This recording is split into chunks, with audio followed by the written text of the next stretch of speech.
This is a crisis of anti-Semitism. It's the worst since the wake of World War II, and the Prime Minister hasn't stood up and given a speech and shown leadership on it. Correct. Michael, the reason MIA.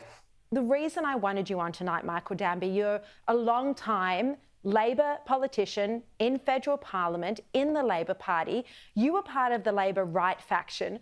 What we're seeing now is the Prime Minister and Foreign Minister who come from the left faction. What do you think about how they're handling this war in Israel? How do you compare the comments that they've made compared to that beautiful statement from our 6 former Prime Ministers? Exactly. And even the Premier of New South Wales, and Beazley and Crean and Shorten and any of the previous leaders of the Labor right that would have been there in the past. There's no empathy. Cold, passionless Penny Wong with her false equivalence of the Israelis are murdering people. I mean, they are in a military fight under the laws of war. It's not murder. Being incited by the ABC. Look, the whole lack of sympathy and non-understanding of this is going to get worse and worse. I'm very afraid of the warning that the Director General of ASIO gave us that there could be opportunistic or spontaneous violence. And the Prime Minister, when he's back from China, or to quieten this down, Ed Husic should have told off that lunatic preacher and his electorate that inciting people on the day of the murders. Political leadership is now.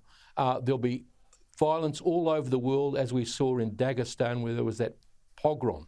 Unless the police exercise power on behalf of the Australian state, these jihadists feel empowered. Hamas is here, Hezbollah is here. We see them outside Richard Marles's office, outside Peter Khalil's office, dominating Collins Place, yelling out "Gas the Jews" outside our iconic Sydney Opera House. My goodness, what a situation. I completely agree. Thank you for the strong words, Michael Danby. Thank you for, as a former Labor politician, standing up for the Jewish community. It's a pity we haven't seen almost any other federal Labor MPs come out the way you have. Bill Shorten has made strong remarks about anti-Semitism, but not any others, as far as I'm aware anyway. Now, Scott Morrison is warning that Anthony Albanese could be taken advantage of when he visits China, that China could exploit it for propaganda purposes. Bridget, your coalition team is also demanding that Albanese make the release of detained Australian writer Yang Hyung-jun a top priority when he lands in Beijing this Saturday. Do you expect he is going to be strong and make demands of China? Well, this is absolutely going to be a test for the Prime Minister.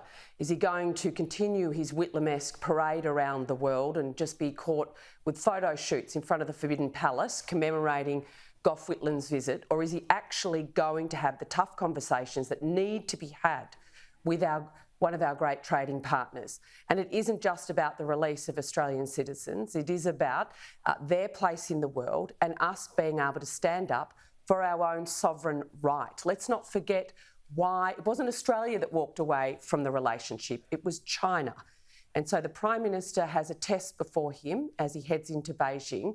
And is he going to stand up for our way of life, for rule of law, for human rights, and for our trading objectives? Or is he actually going to bow before President Xi and pay homage? This is the big test for PM.